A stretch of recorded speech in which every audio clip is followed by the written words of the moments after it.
Bonjour et ravi de vous retrouver pour ce nouveau numéro du Club de la Presse. Et cette semaine, nous recevons Richard Liogé, qui est le député de la 3e circonscription de la Moselle. Bonjour monsieur. Bonjour messieurs, dames. Et merci d'avoir accepté notre invitation et sont réunis aujourd'hui sur ce plateau pour vous interroger. Cécile Soulet de France Bleu. Bonjour Cécile. Bonjour à tous. Claude Bellet. Bonsoir Claude. Bonsoir Didier, bonsoir à tous. Une fois bonsoir, une fois bonjour. Et puis pour compléter cette tablée, Jean-Pierre Gégère de l'Hebdomadaire La Semaine. Bonjour Jean-Pierre. Bonjour. Alors je vous rappelle le principe de l'émission. Dans la première partie, on vous interroge sur votre actualité. Dans la deuxième partie de l'émission, vous devenez quelque part un petit peu journaliste. Et avec nous, vous commentez l'actualité sur les sujets qui ont retenu notre attention cette semaine. Mais avant cela, c'est Jean-Pierre qui vous brosse le portrait.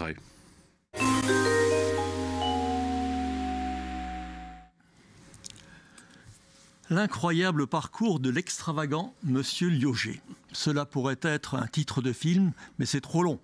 Alors un livre peut-être, mais bon, on a bien mis un fakir dans une armoire Ikea, donc pourquoi pas. Sachez en tout cas que cette pirouette introductive n'est pas gratuite. Elle me sert tout simplement à vous dire que raconter l'histoire et le parcours de Richard Liogé, ce n'est vraiment pas de la tarte.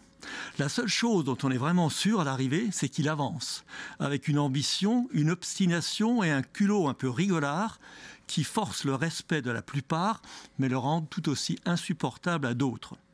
Prenons les choses en commençant par ce qu'il y a de plus simple. Richard Liogé est né en 1957. Ce qui n'est pas forcément un mauvais début pour un futur député de la Moselle. Mais ça ne suffit pas, on l'a bien vu. Weiten est né en 1954 et Lemoine, qu'on avait l'autre jour, le maire de Pont-à-Mousson, est né en 1957 aussi. Donc. Bref, Richard Liogé est donc né en 1957, mais dans le 10e à Paris. Et après le lycée, il intègre une école d'éducateurs spécialisés. Puis, tout en travaillant, il poursuit des études de philosophie à Vincennes, un DUG de sociologie à Besançon, une licence, une maîtrise et un DEA en ethnologie à Lyon. L'ethnologie, vous connaissez bien sûr, et savez que c'est l'étude théorique des groupes humains que décrit pour sa part l'ethnographie. Pas le temps de s'en dire beaucoup plus, il paraît que le portrait est limité à 1 minute 30 et je sens déjà qu'on va déborder. Alors on rentre dans le dur. Avant de débarquer en 92 à Metz comme maître de conférence à l'université, Richard Liogé aura eu le temps de lancer une radio, de réaliser 7 films, d'étudier le patrimoine ouvrier de la région jurassienne, de fonder un laboratoire de recherche en sociologie et de décrocher sa thèse sur le thème des sourciers et radiesthésistes ruraux.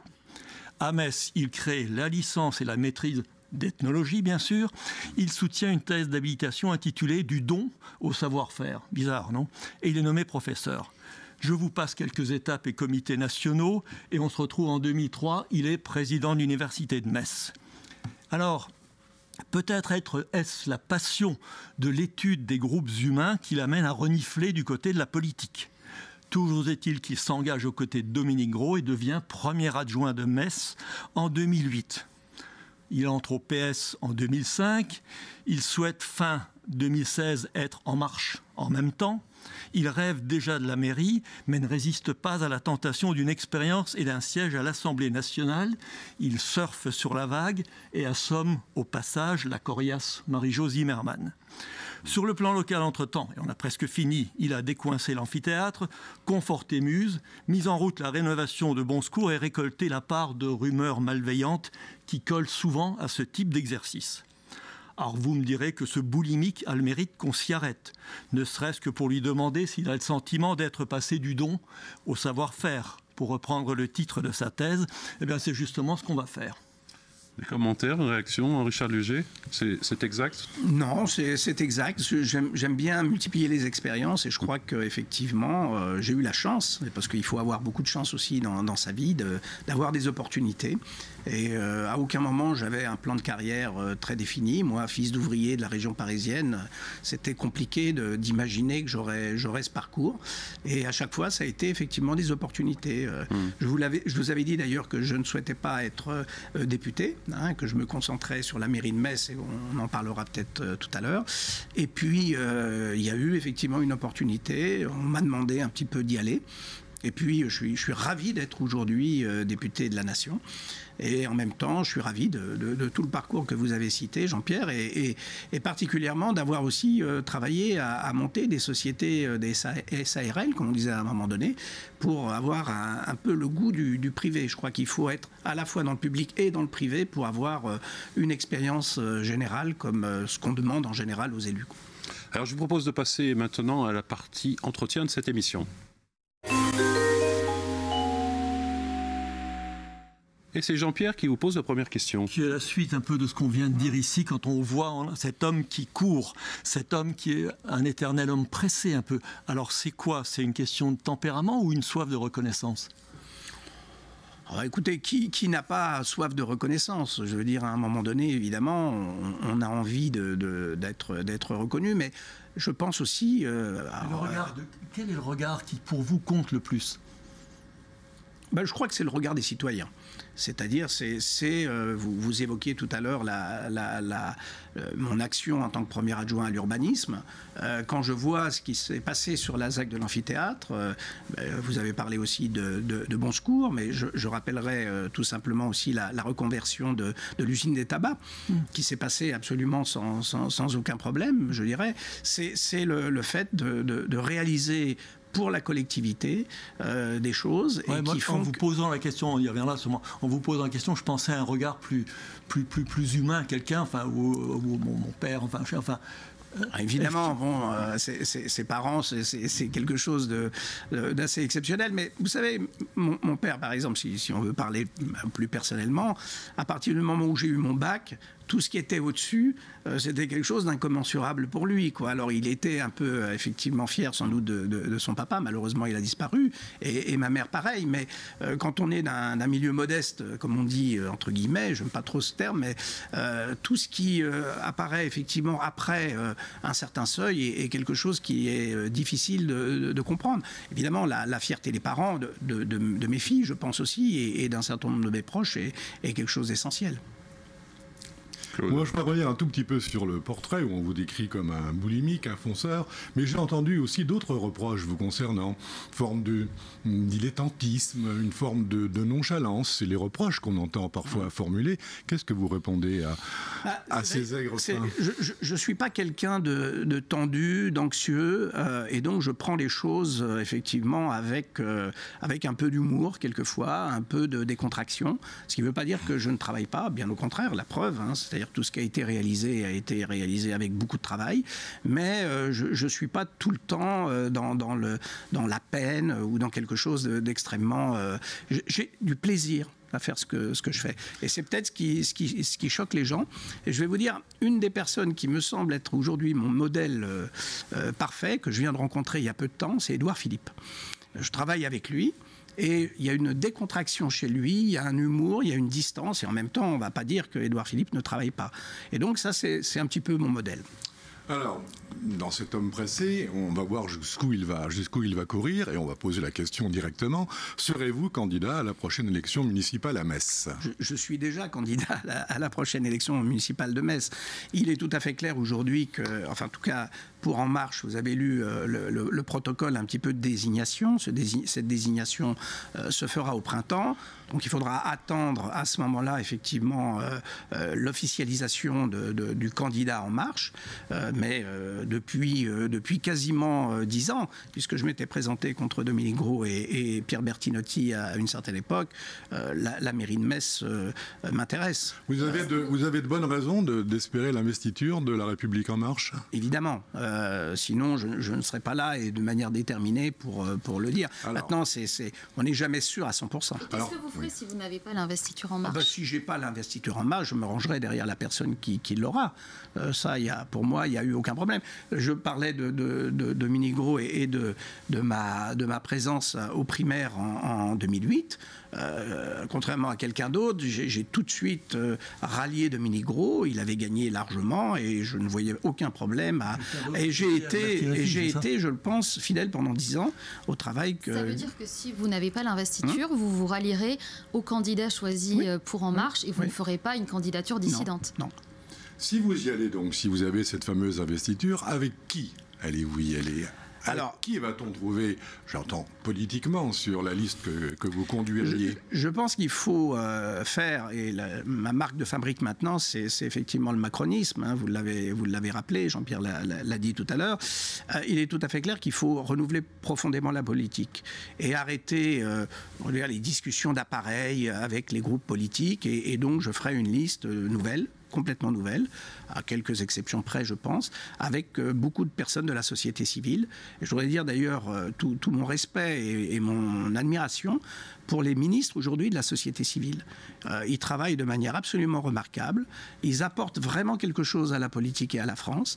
Et mon modèle, c'est un petit peu ça. Ça sera de demander à des médecins qui comptent, à des médecins qui veulent s'investir, de venir changer un petit peu la politique. Et de droite et de gauche, comme disait... Alors, du coup, puisque je viens de vous dire que ce sera surtout des gens de la société civile, savoir s'ils votent à droite ou s'ils votent à gauche, à la limite, ce que j'ai envie de savoir, c'est si, ils ont une énergie pour changer les choses à Metz, et s'ils adhèrent évidemment au projet qu'on fera ensemble. Est-ce que vous pensez que ce type de discours sera encore le discours, parce qu'on a l'impression que c'est ce qu'on a entendu de façon très forte il y a 2 ans, on a vécu un certain nombre de désillusions, enfin il y a un désamour pour certaines actions du moins. Est-ce que ce discours sera encore, je vais dire, en vogue d'ici les municipales, et ensuite, et qu'est-ce que ça changerait si vous étiez... La question n'est pas de savoir si ça sera encore en vogue. Je crois que c'est le seul discours aujourd'hui qui peut être tenu aux Français et de manière générale aux Européens. On va peut-être parler des élections européennes qui sont pour moi essentielles. C'est ce discours où effectivement il faut arrêter avec les postures idéologiques, et je pense que les Français sont prêts. Alors vous parliez des amours, mais c'est bien normal qu'au bout d'1 an, avec toutes les réformes qu'on a amenées et avec certains événements un peu hyper médiatisés, les gens, quand on pose la question sur les sondages d'opinion, disent qu'ils sont un petit peu déçus, etc., etc. Mais je vous rappelle qu'une mandature, c'est 5 ans. Et qu'on verra, évidemment, au bout de 5 ans, comment... D'abord, on a réussi à changer la France, et ensuite, ce que pensent les Français. On va y revenir. Mais sinon, pour terminer sur l'aspect messin, enfin, ou avoir un autre élément, qu'est-ce qui changerait si vous étiez maire de Metz ? Alors, ce qui changerait, c'est que je mettrais toute mon énergie à construire une vraie grande agglomération. On va venir tout à l'heure aux points positifs et négatifs, enfin au coup de cœur, comme vous dites. Je crois que l'essentiel est là. C'est-à-dire, aujourd'hui, on a trop tergiversé. Metz est une ville de 400 000 habitants. Il n'y a que les hommes politiques locaux, je dirais, et même pas les Messins ou les gens habitant à Gondange ou à Hayange ou ailleurs qui, eux, le savent. Et les hommes politiques locaux ne le savent pas. Et ça, c'est vraiment dommage qu'on n'ait pas réussi. Alors, il y a peut-être eu un manque de pédagogie, je ne sais pas. Mais en tout cas, mon énergie, elle est là, quoi.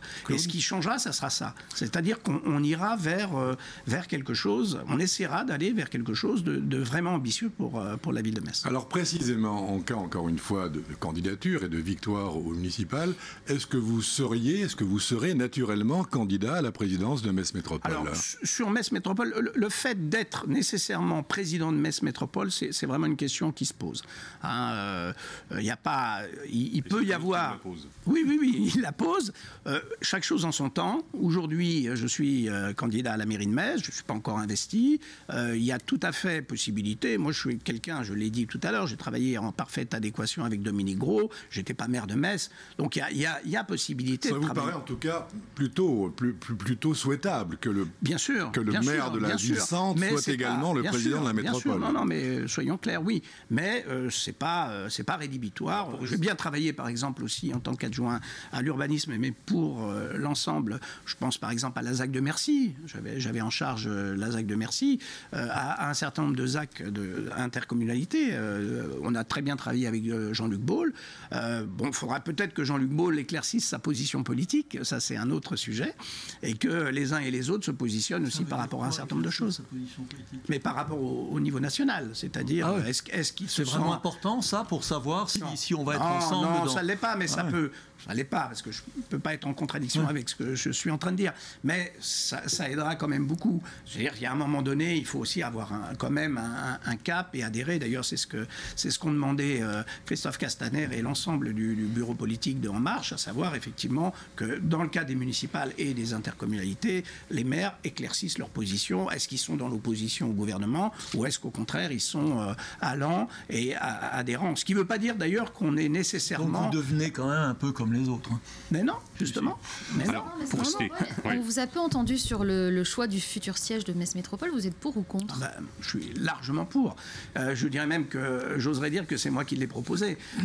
La ZAC de l'amphithéâtre, je ne dirais pas que c'est mon bébé, mais j'ai énormément travaillé sur ce sujet et l'ensemble des installations qui y ont été. Je vous rappelle d'ailleurs que l'emprise sur laquelle aujourd'hui est le centre des congrès et l'emprise où va se situer le siège de Metz Métropole sont des emprises que j'ai proposé à Jean-Luc Baul d'acheter à RFF. Elle n'était pas intégrée au début, en 2008, à la ZAC de l'amphithéâtre. Je ne sais pas pourquoi Jean-Marie Roche n'avait pas souhaité ou RFF n'avait pas voulu vendre ces emprises foncières. Et là, on est dans une vraie cohérence urbaine parce que vous imaginez la ZAC de l'amphithéâtre avec des espaces vides à cet endroit-là. Dans un contexte où on demande aux Français de se serrer la ceinture, ça va coûter très cher. Comment vous allez l'expliquer aux habitants? Non, mais il y a eu des débats sans fin sur ce sujet. Il est évident que avec les économies réalisées, notamment en termes de chauffage et de concentration des choses, la localisation, à terme, amènera des économies.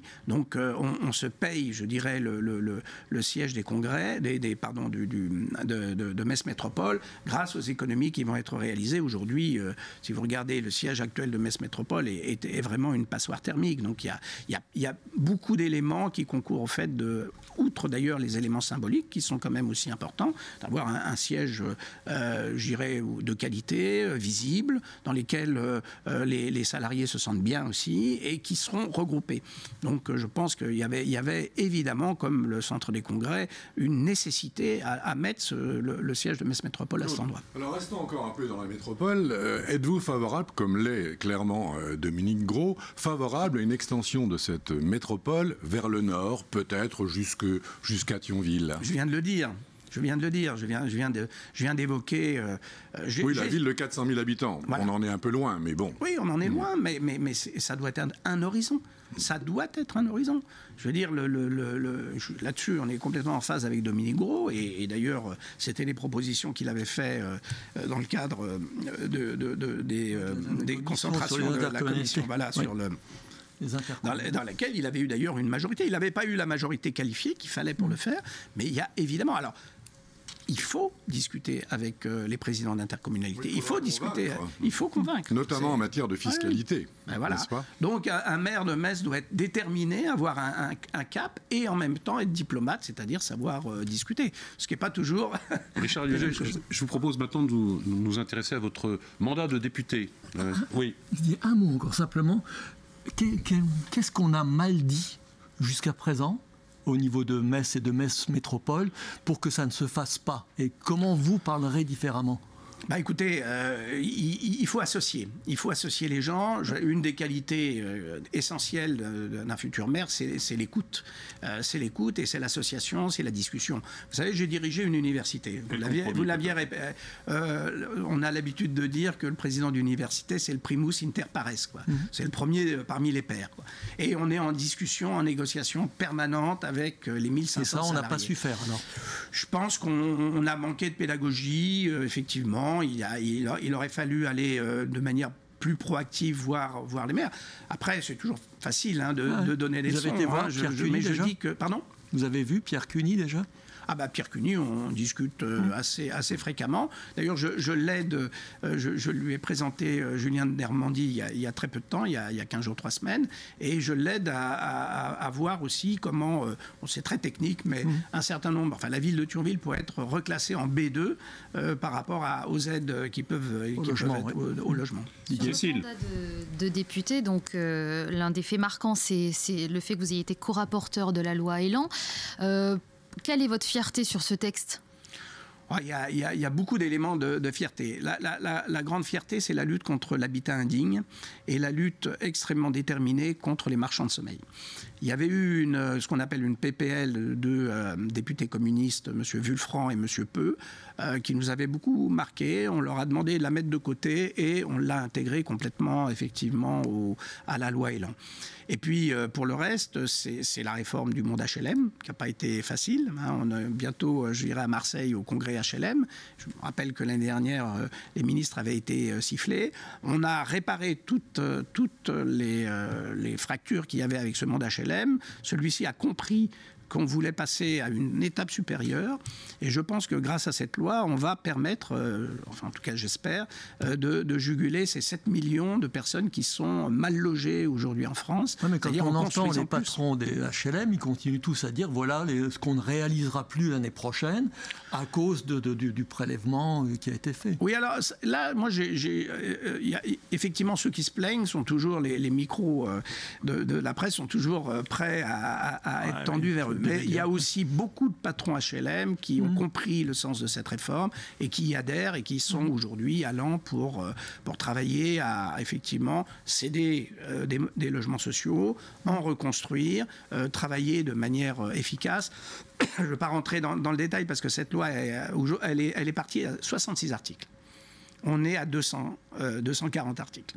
Ce qui veut dire que, contrairement à ce qui est dit souvent dans la presse, le Parlement travaille et agrémente, développe les projets de loi qui sont... Parce que de passer de 66 articles à 180... C'est bon signe ou pas, ça? Je ne sais pas si c'est bon signe, mais en tout cas, ça veut dire qu'il y a un fort travail des parlementaires et des sénateurs. Alors, restons précisément au Parlement, ou à l'Assemblée nationale, où vous siégez. Comment avez-vous vécu, premièrement, le départ de Nicolas Hulot, deuxièmement, l'élection de Richard Ferrand au Perchoir, et troisièmement, la démission annoncée du ministre de l'Intérieur, M. Collomb? Alors... Collomb a dit qu'il ne ferait pas de mandat trop long comme ministre de l'Intérieur. Tout le monde sait que je suis assez proche de Gérard Collomb, c'est quelqu'un que j'estime beaucoup. Pour moi, c'était un maire, et pour le coup, on parlait de mairie tout à l'heure, c'est vraiment pour moi un modèle. J'aimerais faire sur Metz ce que Collomb a fait sur Lyon. Alors évidemment, c'est pas la même taille, mais on a quand même un peu cette ambition. Bon, c'est son choix d'annoncer assez tôt qu'effectivement, il préfère revenir sur Lyon et je pense concourir à la mairie. Oui, mais ça on le comprend bien. Mais il y a un côté déstabilisant quand même au sein du gouvernement. On a parlé d'un timing très mauvais puisque c'était le jour où il devait présenter écoutez ça, un texte sur les policiers et puis très en amont en fait. Oui, ça lui appartient. Il a choisi de le faire de cette manière-là. Je pense que comme Hulot, si on veut faire le parallèle, il a un certain nombre d'éléments critiques qu'il a mis en avant sur notre manière de travailler. Sur l'humilité. Voilà, sur l'humilité, sur tout ça. Bon, il a voulu le mettre de manière assez forte. Je pense que Emmanuel Macron n'aurait jamais été élu sans Gérard Collomb. Moi, j'étais dans les groupes de réformateurs de Gérard Collomb. D'accord. Mais je veux dire, du coup, il porte une responsabilité morale du macronisme et il essaye effectivement de dire un certain nombre de choses. Oui, c'est quand même un ministre qui décide de partir, alors que j'avais pu comprendre dans nos institutions que c'était le président qui nommait les ministres sur proposition du Premier ministre. Donc il y a là aussi quelque chose de... Bon, écoutez, c'est son choix, il l'a annoncé, on va pas... Je souhaite pas, voilà. Hulot, c'est un peu du même registre. Il a voulu nous mettre collectivement en face de nos responsabilités, et pas simplement les gens d'En Marche. Il a voulu dire effectivement qu'on n'allait pas assez loin. Et il y a eu des effets sur la démission d'Hulot. Si vous regardez dans le détail, sur la loi Elan, toutes les mesures environnementales qui ont été adoptées dans la loi Elan l'ont été en grande partie parce qu'on a vraiment pris conscience qu'il fallait aller beaucoup plus loin, notamment sur l'opposabilité du DPE, sur le carnet numérique. Enfin, vous regarderez sur la loi, sur un certain nombre d'éléments. Et sur les sanctions de non-respect des mesures environnementales, il y a un aspect très important de la loi Elan qui est lié à l'environnement. Et justement, par rapport à l'environnement, qu'est-ce que vous pensez de ce qu'a dit Nicolas Hulot sur le fait que les choix, la démocratie, elle ne se fait pas dans les instances représentatives, mais c'est les lobbyistes. Vous êtes au cœur du pouvoir, vous êtes à l'Assemblée. Est-ce que vous partagez ce sentiment que, en fait, les vraies décisions, elles échappent aux élus ? Non, pas du tout. Les lobbyistes ont toujours existé. et ils existeront toujours, et je vais même vous choquer en disant qu'ils sont nécessaires. Qu'est-ce qu'on appelle des lobbyistes? On appelle lobbyistes absolument toutes les personnes qui prennent rendez-vous pour vous expliquer que, par exemple, en matière d'environnement, il faut faire des choses beaucoup plus vertueuses, il faut développer la filière bois ou il faut développer une autre filière. Vous ne parlez bien sûr pas de ceux qui rédigent des amendements qui sont ensuite déposés par les députés. Mais ils sont rédigés, quelquefois, vous avez raison de le dire. Ça ne vous choque pas, ça? Non, mais ce qui serait choquant, ou ce qui est choquant, et si c'est le cas, c'est si le député reprend in extenso l'amendement et qu'il n'a pas de regard critique par rapport à ça. Ça arrive, malheureusement. Ça peut arriver, mais bon, mais je veux dire, on n'est pas... privé Là, je peux vous dire, sur la loi Elan, il y a eu quelque chose comme pas loin de 3000 amendements. Vous imaginez, Claude, vous connaissez le fonctionnement du Parlement, vous voyez un petit peu le travail. Évidemment, il y a un travail qui a été fait et qui est proposé par un certain nombre de personnes qu'on appelle des lobbyistes. Mais justement, les lobbyistes, ce qu'on leur reproche, c'est de défendre l'intérêt privé et pas l'intérêt public. Il est normal qu'à un moment donné, je ne sais pas moi, les personnes, par exemple des groupes féministes, défendent l'intérêt privé des femmes. À chaque fois, on a des groupes de pression, mais ça c'est absolument normal. Mais les plus puissants sont souvent soutenus par des gros groupes industriels. Peut-être, oui, mais c'est l'indépendance. Ce qui est en cause, c'est pas que ces personnes le fassent. Je veux dire, il y a une certaine liberté. Voilà, exactement. Je propose d'aborder quelques questions personnelles, parce que Jean-Pierre était un peu plus personnel, mais on était là, on était dans le domaine de l'influence et comment résister. Et à un moment donné, dans le portrait, j'ai dit les histoires de réputation souvent liées au milieu de l'immobilier et de l'urbanisme. Comment on fait dans un cas comme ça? Est-ce qu'on arrive à être propre? Oui. Quand on manipule, enfin quand il y a autant de je vais vous dire comment j'ai fait. Ouais. C'est-à-dire j'ai fait travailler tout le monde. Ouais. Et je pense que si on regarde rétroactivement sur les 10 ans d'urbanisme à Metz, vous verrez que tous les promoteurs, absolument tous, ont travaillé à peu près à part égale.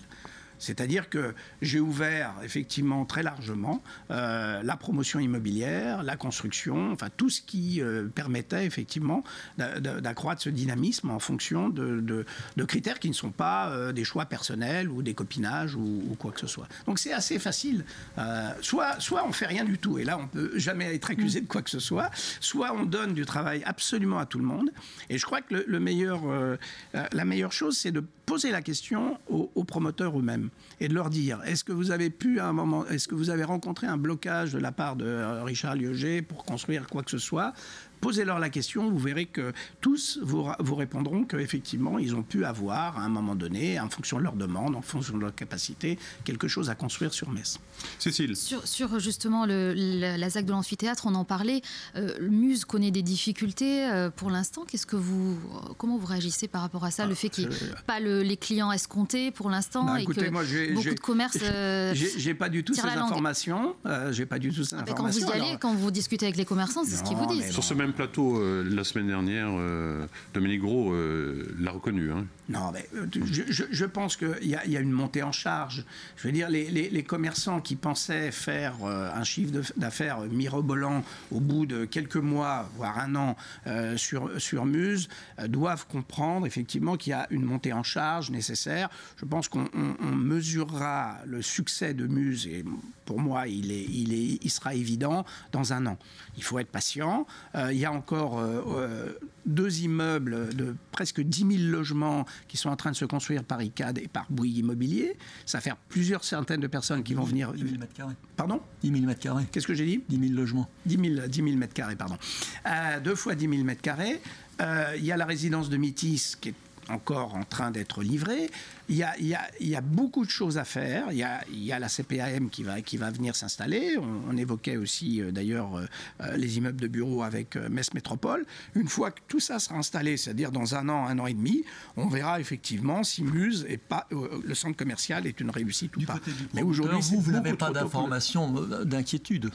Moi, j'ai pas personne. Mais bien sûr, vous connaissez un commerçant qui se plaint pas. Je parlais pas du commerçant, je parlais de Bancet, du promoteur. Et c'est très humain et on comprend. Ils jouent un rôle de, comment dire, ils essuient les plâtres, comme on dit. Donc ils arrivent sur une zone où il n'y a personne. Regardez, sur la zone des Sansonnets, on avait prévu des pieds d'immeubles commerciaux. Tout le monde voulait des pieds d'immeubles commerciaux parce que tout le monde veut pouvoir acheter en bas de chez lui l'épicerie, etc., etc. Simplement, il y a un moment donné, tant qu'il n'y a pas suffisamment de gens qui y habitent, ces pieds d'immeubles commerciaux ne sont pas rentables. Donc il n'y a personne qui s'installe. Et on ne force pas un commerçant à s'installer, par exemple, sur ces pieds d'immeubles commerciaux. Et là, c'est pareil, il faut de la patience. Je comprends l'impatience. On est tous impatients et on voudrait tous que ça fonctionne un coup de baguette magique au bout de 3 mois d'ouverture. Mais c'est pas comme ça que ça fonctionne. Il faut laisser le temps au temps, comme on dit. Oui, bon, ce qui ne veut pas dire que c'est ad vitam aeternam et puis qu'on va être patient 4 ou 5 ans. Mais moi, je suis absolument... Si ça ne marche pas là où c'est, enfin vraiment, c'est à désespérer de l'urbanisme. On a pris note, en tout cas, rendez-vous dans un an. Alors, je vous propose maintenant de passer à la deuxième partie de notre émission et de commenter ce qui a retenu notre attention dans l'actualité cette semaine.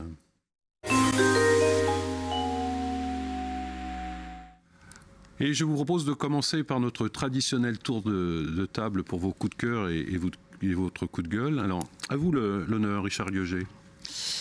Alors, le coup de gueule, je vais commencer par ça, et je l'ai dit tout à l'heure, c'est notre incapacité patente en tant qu'homme politique, et il y a un sujet qui vient de le démontrer, c'est l'installation l'installation prévue du nouvel hôpital Claude Bernard à Mézières, voilà, à construire une vraie métropole.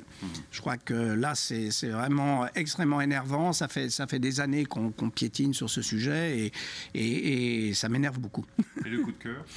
Le coup de cœur, c'est l'inauguration prévue il y a dans très peu de temps de l'Agora, sur un quartier qui est un quartier difficile, qui fait partie de ma circonscription, sur lequel on a d'ailleurs fait un travail remarquable, puisqu'il y a eu le passage à niveau de la Patrotte, il y a le Sansonnet, on est en train de travailler sur la reconversion de Desvallières. Donc il y a eu un travail en 10 ans qui est assez phénoménal, alors que je pense qu'on peut critiquer un petit peu ce qui était fait de ce point de vue-là, là-bas. Et ce centre, à la fois commercial et culturel, cette médiathèque va être un apport essentiel pour les gens du quartier. Cécile. C'est social et culturel. Oui, pas social. Commercial et culturel. J'ai dit commercial, oui. Décidément. Excusez-moi, la traînée du centre commercial particulièrement social et culturel. Mais il a raison. Et médiathèque. Cécile.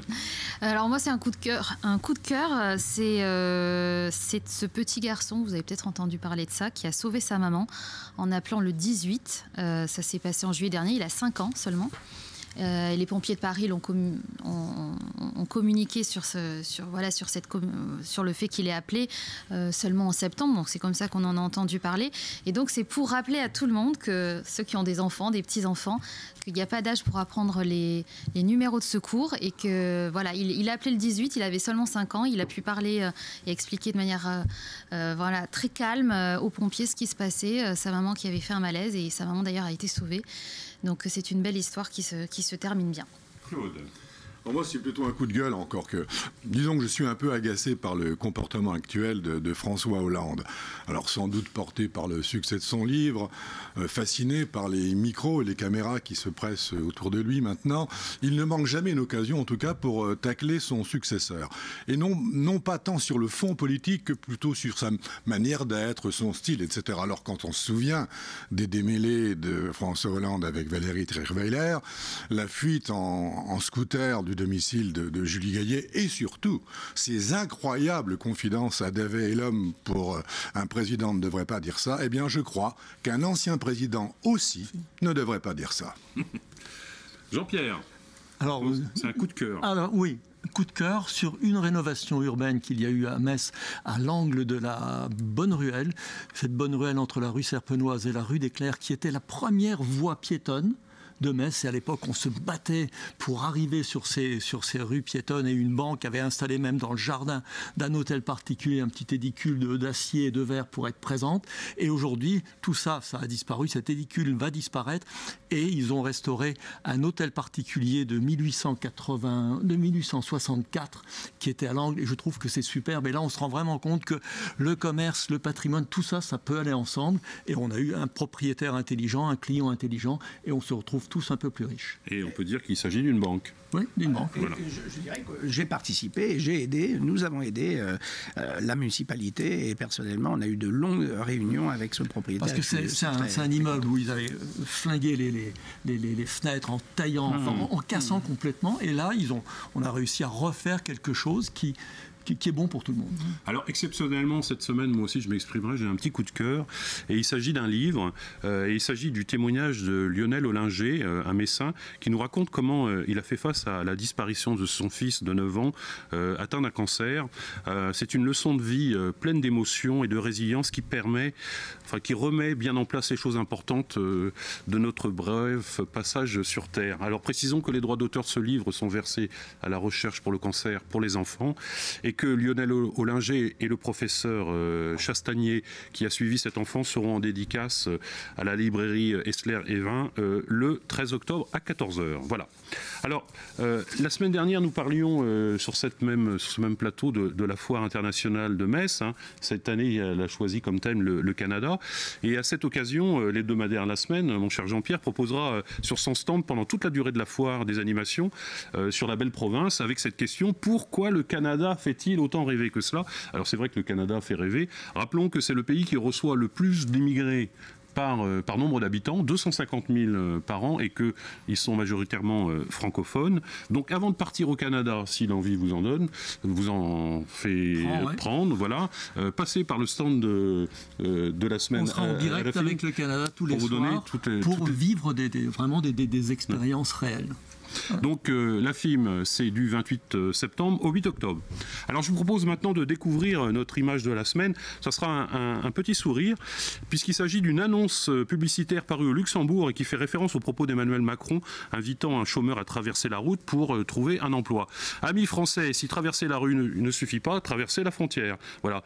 Donc il s'agit d'un site d'annonce publié qui s'appelle Adada, ça s'invente pas, et que, rappelons que la semaine dernière, le seuil des 100 000 frontaliers mosellans a été franchi. Voilà. C'est aussi une petite réponse à une campagne qu'avait fait Inspire Metz il y a quelque temps au Luxembourg pour dire: vos emplois de demain, ils sont déjà là, mais chez nous. D'accord. Alors je vous propose de passer maintenant à notre premier sujet d'actualité. Alors après plusieurs mois d'études, le groupe Elsan, qui gère la clinique de l'hôpital Claude Bernard à Metz, a choisi de s'installer sur le site de Mézières-les-Metz, et cela à partir de 2022. 17 sites étaient en compétition pour y accueillir cet ensemble hospitalier aux retombées économiques importantes, dont la ville de Voipy et aussi Metz.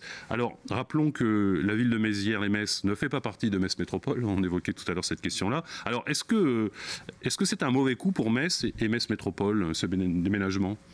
Qui veut se lancer, Claude? Un mauvais coup. Il faut d'abord observer les choses telles qu'elles sont. Aujourd'hui, dans la partie est de l'agglomération, il y a 2 hôpitaux, un public, un privé. Donc on peut déjà se dire qu'en termes de garantie pour les patients, il y a ce qu'il faut. Le départ de Claude Bernard, bien sûr, va gêner une partie de la population, d'autant qu'ils avaient un service d'urgence que n'a pas pour l'instant l'hôpital Robert Schuman, qui est installé avant tout. Donc il va y avoir un service d'urgence en moins.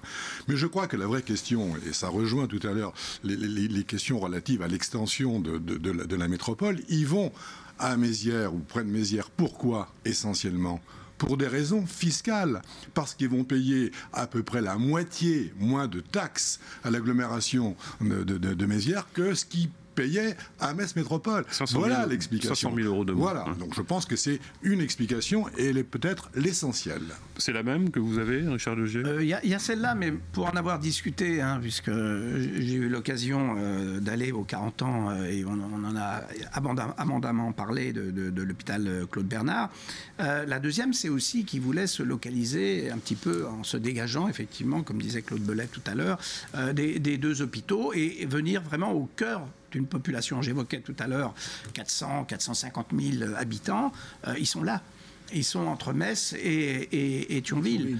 Et donc, il y a effectivement une logique. Moi, ce que je regrette, je vais revenir sur ce que je disais tout à l'heure, ce que je regrette, c'est qu'on n'ait pas pu collectivement, justement, et politiquement, travailler ce dossier ensemble. J'avais, à l'époque, parce que ce déménagement est prévu depuis un petit moment, je rappelle d'ailleurs que j'avais travaillé aussi à la reconstruction sur place. Il y a un permis de construire qui a été délivré à Claude Bernard il y a 3 ou 4 ans pour reconstruire sur place un hôpital qui réponde effectivement à ce moment-là, y a-t-il eu une obstruction de l'hôpital public en ne voulant pas céder un terrain dont ils avaient besoin ou pas? Alors oui, il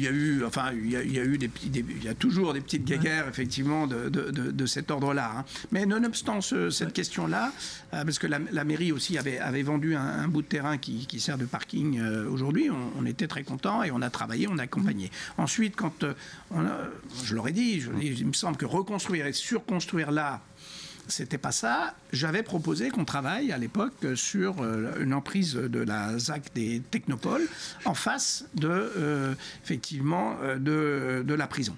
Et puis, je plus été en charge du dossier et puis on a le résultat actuel, quoi. Alors, mais je crois que ça met en évidence la nécessité impérieuse de non plus de se faire concurrence entre les territoires, mais de travailler ensemble. Si on comprend l'ajustement de population, parce que les Schuman et Mercy sont pas très loin l'un de l'autre, là ça rééquilibré sur le nord. En tout cas, il y a une question qui se pose, c'est celle du transport. Il n'y a pas de transport en commun. Alors la question que je pose, est-ce que c'est Metz Métropole qui va payer les transports en commun pour aller jusqu'à l'hôpital Claude-Bernard à Mézières?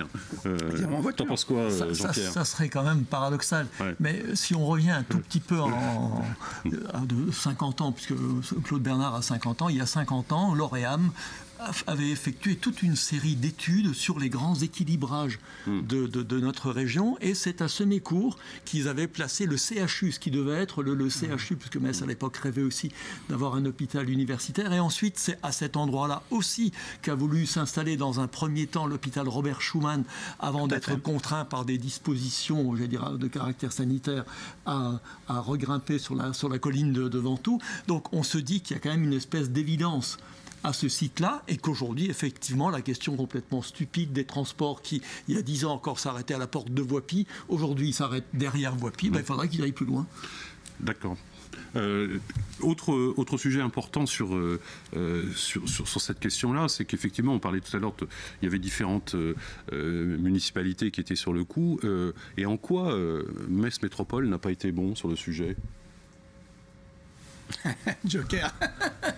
Est-ce qu'il pouvait être bon ou pas? Je veux dire, les choses, elles sont... Claude l'a dit tout à l'heure, il y a eu du dumping, ce qui est tout à fait normal fiscal. Donc, à un moment donné, quand on est chef d'entreprise, on dit, bon, voilà, si on peut faire une économie comme ça.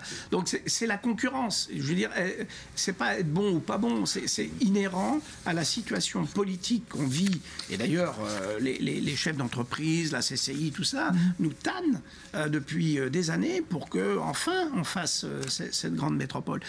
On n'a pas été bon depuis très longtemps sur la construction de la métropole. Et ça, c'est vraiment un des éléments consécutifs de cette mauvaise gestion. Oui, non, mais il y a aussi la question qui ne doit pas être éludée, c'est celle de l'égoïsme ou du patriotisme local de certains élus, de certains maires, de certains présidents de petites communautés d'agglomération. Ça, c'est difficile, parce que derrière ces fonctions, il y a d'abord des indemnités, ce qui est tout à fait normal, mais il y a aussi une certaine forme de pouvoir, de voiture, de secrétariat, etc. Et chacun, dans son petit coin, entend bien garder ses privilèges. On en sera obligé aussi aujourd'hui, un jour, d'affronter ces questions-là. Peut-être par une forme d'indemnisation différente, je ne sais pas. Mais ça aussi, ça coince. Les deux problèmes essentiels, à mes yeux, qui freinent ce qui est effectivement du bon sens, que cette agglomération aille jusqu'à Thionville, c'est d'abord l'égalité fiscale entre les différents territoires et deuxièmement, le traitement des hommes et des femmes qui sont en place et qui ne veulent pas lâcher leur place. Alors il y a aussi un élément plus qu'anecdotique, mais c'est qu'à partir de 2022, il n'y aura plus d'état civil qui attesteront que des enfants sont nés à Metz, puisque les deux maternités seront en dehors du territoire. Donc quelque part, c'est Ça peut paraître anecdotique, mais ça changera beaucoup de choses peut-être. Je ne veux pas m'avancer, mais il faudrait changer la loi de ce point de vue-là. Il y a tout à fait possibilité de faire un amendement qui permette effectivement de changer la loi et de faire en sorte. D'ailleurs, le lièvre avait été. Ça relève de la réforme constitutionnelle. C'est le droit du sol des naissances. L'état civil est une fonction régalienne qui est accordée au maire. Oui, sans doute, mais on peut passer par le fait que, par exemple, on dise que c'est l'intercommunalité qui a la compétence. Oui. Voilà. Et à ce moment-là, on va mettre, par exemple, né à Metz Métropole. Imaginons ça. Il faudra réformer la Constitution, pourquoi pas. Quand vous êtes à Perpignan et qu'on vous demande d'où vous venez, vous dites pas que vous venez de Coin-l'Écuverie, vous dites... moi, je dis je viens de Ventoux, moi, sans aucun problème. Je vous propose, pour clôturer ce sujet sur l'hôpital Claude Bernard, de découvrir le dessin de Catherine. Alors, l'hôpital Claude Bernard s'en va. Près de l'autoroute, c'est plus pratique pour se faire livrer les patients. Voilà. Merci Catherine. Alors, autre sujet qui a retenu notre attention, et encore cette fois-ci local, c'est l'A31 bis. Alors, l'État a tranché cette semaine. L'A31 bis sera payante. Rappelons qu'avec 80 000 voitures et 12 000 camions par jour, cet axe est l'un des plus engorgés de France. Et c'est le cauchemar de dizaines de milliers de frontaliers qui l'empruntent 2 fois par jour. Alors, le péage, une bonne ou une mauvaise solution, Jean-Pierre? Je crois que dans ce dossier-là, comme dans le précédent, il faut essayer de calculer un coût global. Quand Claude disait tout à l'heure, il y a 500 000 euros de différence de taxes. Si ensuite il y a 500 personnes qui tous les jours dépensent 3 euros de plus en essence ou en coût de déplacement, on arrive exactement à la même somme. Là, nous, on a un flux entre la France et le Luxembourg en ce moment qui se joue. L'apport des travailleurs frontaliers à l'économie luxembourgeoise est de 3,4 milliards d'euros par an. Bon. Donc, on va pas, sur cette histoire-là, le fait de savoir si ensuite, dans la partie d'autoroute qui permet d'avoir cette fluidité, on paye ou on ne paye pas, je trouve que c'est une espèce de gadget. Alors, moi, je regrette que nos élus... peut-être, par l'employeur luxembourgeois, comme ça se fait pour le métro à Paris. Parce que du coup, ils bus, récupèrent des gens qui ont moins de stress et qui sont en meilleure santé. Donc, c'est à nous de trouver l'intelligence après. Cécile, est-ce qu'il ne faudrait pas différencier aussi peut-être le trafic local, la desserte locale, avec le trafic de transit, notamment les poids lourds, non? Ah bah oui, forcément, oui, puisque eux, ils ne font que traverser notre territoire. Donc, mais c'est toute la question de la vignette, de la fameuse écotaxe. Voilà, donc après, ça revient un petit peu sur la table. On ne sait pas trop ce que ça va donner, mais on entend déjà les transporteurs, les camions râler là-dessus. J'ai peut-être une suggestion à formuler. Il se trouve qu'un jour, j'ai passé la frontière entre le Canada et les États-Unis, dans la région de Seattle, là-bas, et il y avait, au passage de cette frontière, une ligne réservée aux travailleurs frontaliers, c'est-à-dire aux Canadiens qui allaient travailler aux États-Unis, et vice-versa, dans l'autre sens, une ligne réservée aux Américains qui allaient travailler au Canada. Peut-être que si on élargit à 3 voies, peut-être même à 4, l'autoroute A31, on pourrait peut-être réserver une ligne spécifiquement réservée aux transfrontaliers. Richard Lieuget, alors on ne vous a pas entendu sur cette question-là? On ne m'a pas entendu parce que, je l'ai dit lors de la réunion au préfet, moi je trouve qu'on n'anticipe pas du tout la révolution automobile qui va avoir lieu dans très, très peu de temps. À la Commission des affaires économiques, on a auditionné Carlos Tavares, Carlos Ghosn, qui nous disent que dans 10 ans, les voitures seront autonomes et seront électriques. Et ça va avoir un impact extrêmement important. Ça veut dire que beaucoup moins besoin d'infrastructures? Oui, bien sûr. La régulation. Alors on peut imaginer des systèmes mixtes de régulation entre des voitures effectivement autonomes qui sont programmées pour partir à certaines heures et qui s'insèrent dans un trafic où chacun effectivement a programmé par exemple son heure pour aller au Luxembourg entre 7 heures. Là aujourd'hui c'est l'anarchie totale. Tout le monde part quand il veut. Tout le monde a... C'est normal, hein, c'est pas une critique par rapport aux gens. Et on a des embouteillages. Or on est incapable, y compris notre technostructure, je l'ai dit au préfet la dernière fois, d'anticiper ce bouleversement vraiment de... Et c'est pareil pour les parkings. On se plaint beaucoup des parkings. Votre voiture viendra vous chercher chez vous, vous amènera à Metz pour faire vos courses, et puis elle rentrera à votre domicile. C'est évident. Alors, ça prendra 5, 10, peut-être 15 ans, mais c'est inéluctable. par ailleurs, évidemment, le péage est la seule solution.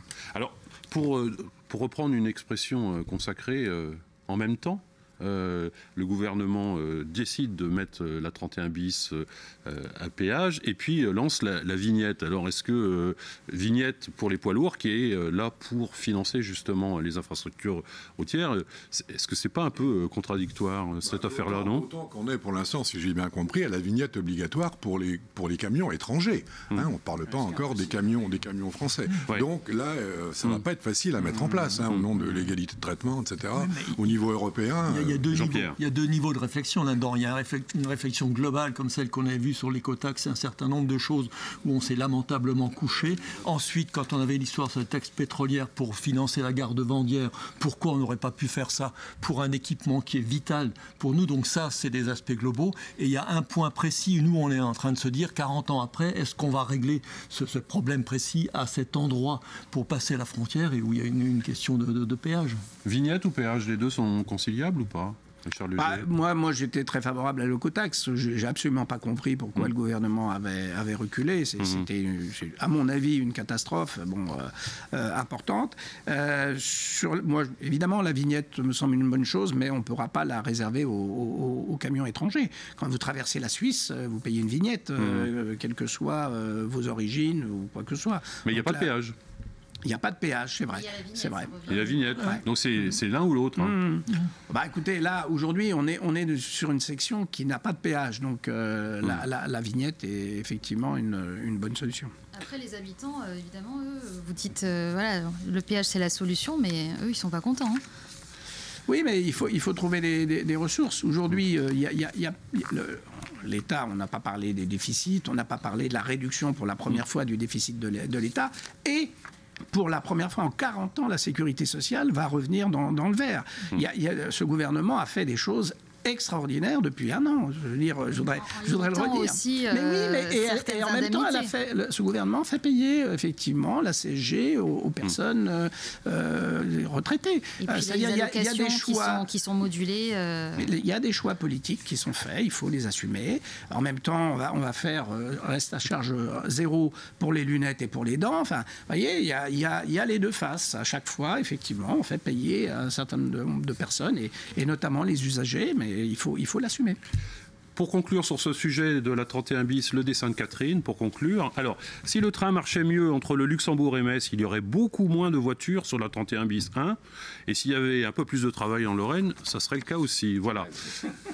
Merci Richard Liogé d'avoir accepté notre invitation. C'est moi qui vous remercie pour la merci qualité Cécile, merci débat. Claude, merci Jean-Pierre.